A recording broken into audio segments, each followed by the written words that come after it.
All right, this video is going to help with section 2-3 on continuity. Maybe. Ta-da. So what does it mean to be continuous? So it's something that we started focusing on in algebra, but what does it mean in terms of these limits and the things that we've been learning about? So a function f is continuous at a point x equals c if the following three things have to be true. So the first thing is the limit has to exist. So all the limits we've been doing, they have to exist. So the left and the right have to be going to the same number, okay? The other thing is now the value matters. The values never mattered because the limit doesn't care what the value is at the spot. It's more of like, what's it doing as it approaches? Well, now for something to be continuous and keep going, it has to have that value also. So we pick up that the value has to exist as well, and that the limit and the value have to equal each other. Basically, you better not have a hole in your graph. You got to keep going on your graph, right? A continuous graph. No big hole. And so that's kind of the idea of this section here. So, all right, so if one or more of these is not met, I have it right here. It just means if one or more of those aren't met, it's discontinuous at that value C. Okay, so if we look at this, that graph that I drew here, this is continuous from 0 to wherever. I didn't really label very well, but that is a graph that's continuous. Now this one has discontinuous spots. So if I ask, is it continuous at this value right here? We'll pretend that's 1. It is. It's continuous right there. What if I ask right here? Maybe this is 2. It's discontinuous because one limit will come in here and this limit will come in here, and the limits don't equal each other, and the value doesn't equal the limit. So you're really looking at those spots specific and checking your limit and your value. Okay, so here's a drawing. Let me take this out because I'm going to try to leave this on and ask some questions about it. I think my dog started to go crazy barking too, just for your enjoyment. So here's a drawing that has some continuous, some non-continuous. I am going to zoom that in better. It's not coming through very clear. And let's see. So what if the first thing I ask is at -4? So here is -4. Is the limit from the left, or what is the limit from the left at the 4? Oops, I want to do 4, not -4. 1, 2, 3, 4.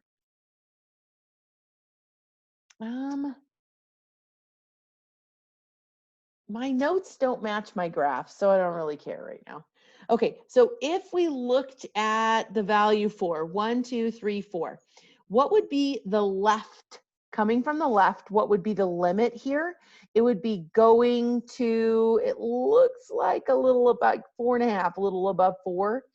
So at this value 4, it looks like the limit from the left is going to this 4.5, and the right is going to that same number, and the value is the same. So is it continuous at 4? Yes, it is. Okay. What if I asked at the value -2?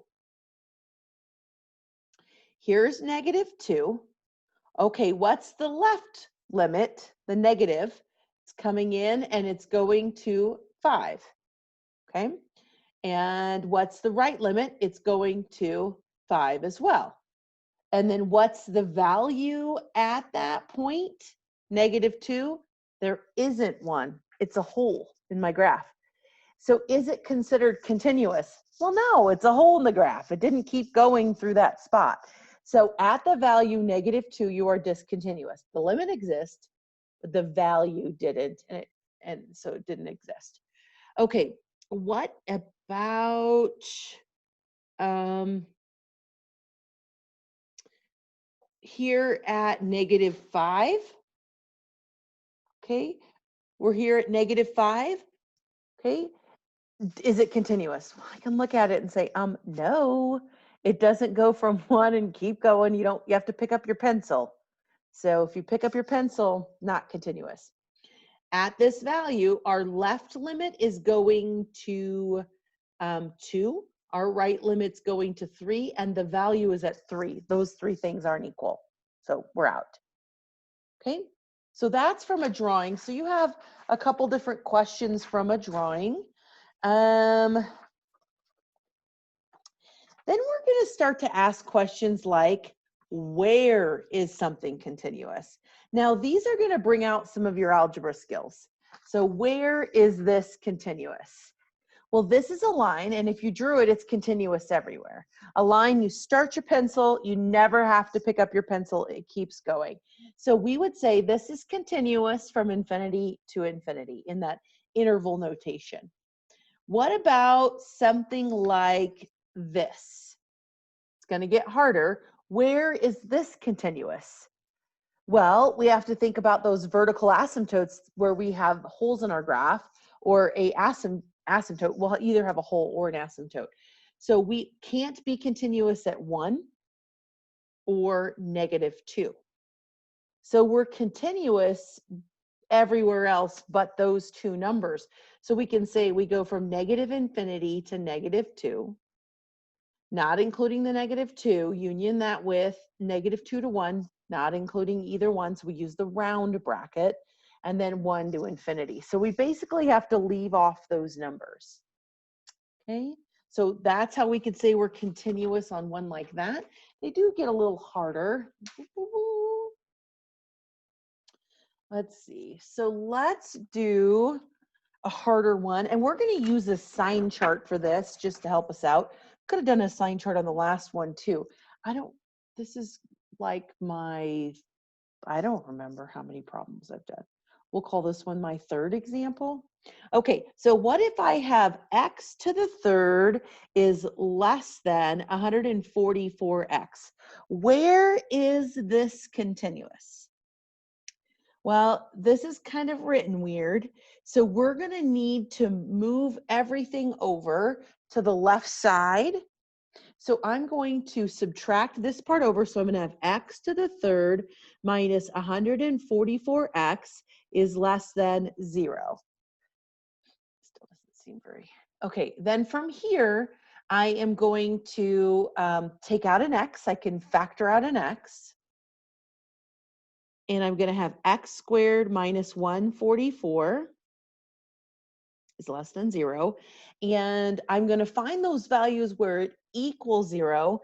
I'm going to call them the critical values. Those are going to be the values where you could possibly not be continuous or in that spot. I guess I shouldn't... How should I say? This one isn't necessarily continuous, though. I know I'm like I kept using that word, but this is basically where is this one less than this one? It's done similar, but it is different. So we're going to find these critical values. So where does this equal 0? Okay, so we're going to need to keep factoring because this part also factors into x minus 12, x plus 12 is less than 0. And where each factor equals 0 are what we're going to call our critical values, which are going to be at 0 for this x outside, at 12 for this one, and -12 for this one. So what are we doing? What are we doing? We're trying to see where this is true, or where are the numbers where this graph exists. So we're looking for where x to the 3rd is less than 144x. So what we find is our critical values, and those will be the numbers where it could possibly not work. So I'm going to do a number line, and I have negative 12, and then I have 0, and then I have positive 12. So I have 1, 2, 3, 4 sections here. And I have to test each section with my original problem to see if we can be in that section, if we have a solution in there. So what I mean by that is I'm going to look at this section here, and a number less than negative 12 is maybe negative 13. And we're going to plug that into the original. So negative 13 to the third, is that less than 144 times negative 13? All right, so I should have got a calculator out because here's one.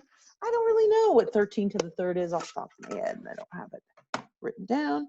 So 13 to the third is 2,197.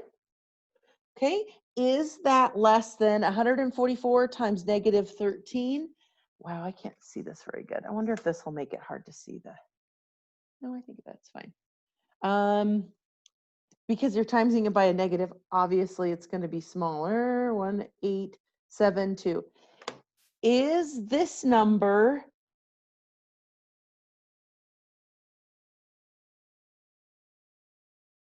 oh shoot, this would have been negative 2. That's what happens when you can't read your calculator. And you couldn't see it. I give up. Anyway, so negative 13 to the third is a negative. Is this number less than this number? They're both negative. So negative 200 or 2,197 is smaller than the negative 1. So this is a yes answer. So again, what did I do? I have my critical values by setting this equal to 0 and finding those values. And this section is a yes. Okay. Now let's look at the next section, which will be between negative 12 and 0. So maybe we can use negative 1. That's kind of an easy number. So x equals negative 1 is in between here. So we'll have negative 1 to the third. Is that less than 144 times negative 1? Negative 1 to the third is negative 1. Is that less than negative 144? Is negative 1 less than negative 144? No. Okay, this one's smaller. So this is a no. That section is a no. Okay, next section, let's use 1 because that's easy. So 1 to the third is less than 144 times 1. So is 1 less than 144? Yes. This section is a yes. Last section, we can use 13, 1 bigger than 12. And so we'd have 13 to the third. Is that less than 144 times 13? And that is going to end up being a no. So 13 to the third, we got that earlier, 2,197. Is that less than 1,872? No, with the negatives it is, but not with the positives. So this is a no. So where are the sections that solve this problem, right? It's going to be the yes sections. So we would write the answer as going from negative infinity to negative 12. Don't include the negative 12. And then we're going to union that with 0 to 12. And that's it. Those are the two sections that solve this problem. So this should look familiar. It's in Math 1400 or college algebra, finding those critical values and then kind of answering yes or no in each section. So you could see this. I don't know that I'll do this whole problem, but I am going to show it so you can pause this one too and try it on your own. But if I have, it fell down. If I have a function like this, where is this greater than 0? Well, we'd have to solve it. And also one of the critical values is the vertical asymptote, where you make 0 in the denominator. So we have to solve it, but also The 5 is a critical value. So if we went to solve this, you take this times 0, which is 0, and then you end up here, okay, factor, and then you get the 0 and the -9, but you have to include the 5 because at the original, that made 0 in the denominator as well, so it's a critical value. Getting those critical values can be tricky. Then you find your number line. We need a number less than -9, a number in between, and in between, and we're here, and we get our yes and our no sections. Okay? Pause, try that one. All right. Another one is something like, I don't even know what number I will call this, 4 or 5. What if you say the function is the square root of x minus 2? Where is this continuous? Where is this function continuous? Well, let's see. So if we look at this, basically what we're going to do is we're going to set it equal to, or well, think it through. What numbers can't you have? You have a square root, not a third root, but a square root. You can't have negatives. So to solve this, you would have to, it's like your domain. This has to be greater than or equal to 0. So it's like thinking through, why would I even find that domain in my last algebra class? Well, you're going to find it because it tells you where you're continuous, where you have those holes in your graph and so forth. So for this, I'm going to solve and I'll get x is greater than or equal to 2. So where is this continuous? Any number greater than 2. Okay, so we can state that as you equal to and you go to infinity. That's our interval notation or whatever notation they want. Okay, so I think you might have, let me see if I have another one that might be, where is something continuous? Basically, you're just going to find those critical values, denominator equals 0, and solving the actual problem depending on what they give you. And you can find where it's continuous. And then you might solve something that has an inequality with this sign chart method. I don't want to call that where it's continuous, but it kind of is in the same idea. All right. There's also more examples below my little video. All right.